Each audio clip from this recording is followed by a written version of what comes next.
Hello and welcome to success mantra. तो स्वागत है एक बार फिर से आप सभी का अपने यूट्यूब चैनल पे। तो एक हिस्टोरिक कोलैबोरेशन, एक हिस्टोरिक स्पेस कोलैबोरेशन जिसका पूरी दुनिया, जिसका पूरा स्पेस वर्ल्ड है ना वेट कर रहा था, वो फाइनली हो गई है। जी हाँ, स्पेस एक्स जो आज दुनिया की सबसे बड़ी प्राइवेट सेक्टर की स्पेस एजेंसी मानी जाती है, उसने लॉन्च कर दिया है इसरो के सबसे एडवांस सैटेलाइट को। तो ये जो सैटेलाइट लॉन्च हुआ है G20, है ना, ये इसरो और स्पेस एक्स का पहला ऑफिशियल, है ना, कोलैबोरेशन है ना। देखते हैं अब नियर फ्यूचर में क्या, किस तरह से कोलैब करते हैं, किस तरह की पार्टनरशिप, किस तरह की बॉन्डिंग स्पेस एक्स और इसरो के बीच में निकल के आती है। और मे भी, है ना, पूरी दुनिया के लिए, पूरे स्पेस वर्ल्ड के लिए, पूरे, है ना, एस्ट्रोफिजिकल वर्ल्ड के लिए ये जो कोलैबोरेशन है काफ़ी फ्रूटफुल साबित होने वाला है। क्योंकि, है ना, इसरो के पास अपने एक्सपीरियंसेज है ना। इसरो उस दौर से गुजरा है जब वो साइकिल पर रॉकेट लेके जाता था एंड रॉकेट के पार्ट लेके जाता था, देन लॉन्च करता था।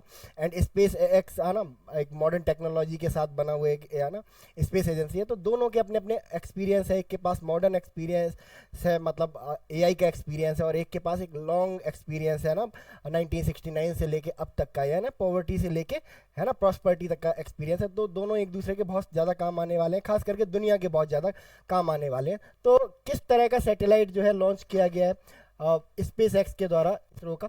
तो जो सैटेलाइट लॉन्च किया है अभी हाल ही में स्पेस एक्स ने, है ना, उसका नाम है G20। और इसे G-SAT-N2 भी बोला जाता है ना। G-SAT-N2 के नाम से भी जाना जाता है और G-SAT-20 के नाम से जाना जाता है। ये एक कम्युनिकेशन सैटेलाइट है,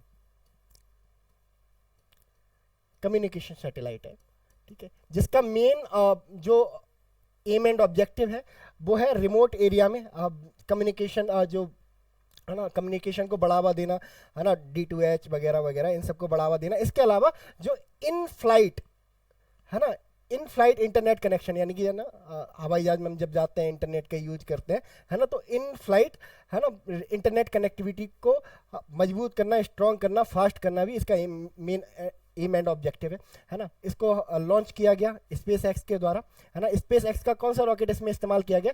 स्पेस एक्स का फाल्कन 9 रॉकेट,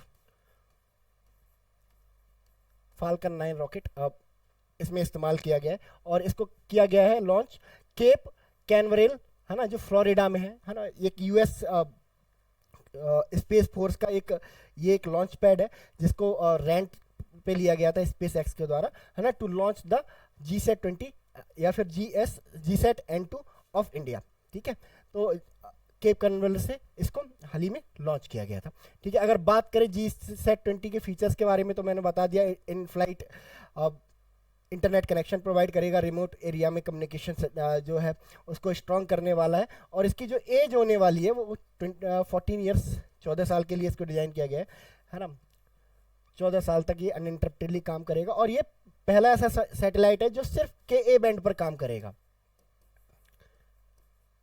सिर्फ के बैंड पर काम करने वाला है ये जो G-SAT हमने अभी हाल ही में लॉन्च किया है। तो ये सिर्फ बात करेगा, हाँ, के बैंड पर काम करने वाला है। अच्छा, इस सैटेलाइट को खुद इंडिया ने क्यों नहीं लॉन्च किया, है ना? हमारे पास भी तो काफ़ी कैपेबिलिटी है, हमने क्यों नहीं लॉन्च किया?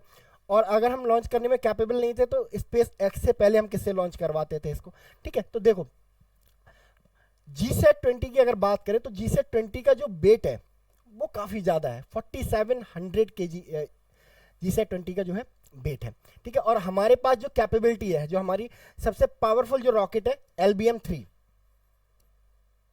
LBM-3, ठीक है, ये केवल कैरी कर सकता है 4000 kg का, यानी कि जितना हमारा LBM-3 कैरी कर सकता है उससे 700 kg, है ना, ज़्यादा वेट कैरी कर रहा था G-SAT-20। दैट इज वाई हमने स्पेस एक्स को चूज किया, है ना।